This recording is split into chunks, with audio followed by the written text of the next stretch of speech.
Welcome to my channel. आज हम बना रहे हैं शामी कबाब, बीफ के शामी कबाब। उसके लिए हमें चाहिए 1 पाव गोश्त, आधा पाव चने की दाल, ये सब, साबित मिर्चें लाल, नमक, आधा टीस्पून ज़ीरा, आधा टीस्पून साबित धनिया, थोड़ा सा गरम मसाला, हरी मिर्चें 10-12 अदद, 1 प्याज, लहसुन, अदरक और ये धनिया, पुदीना और अंडा।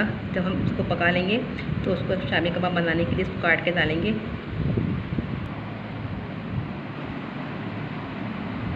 तो ये चटनी का सामान है, हरी चटनी। गोश्त और दाल को हम पानी डालकर, ये सब मसाले डालकर पकने के लिए चूल्हे पर रख देंगे।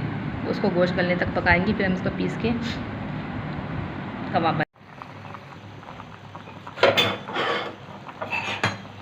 झाग को हम निकाल देंगे।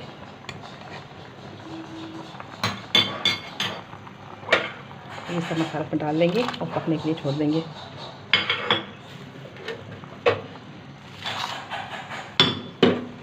पुदीना डाल देंगे और अंडा डाल देंगे।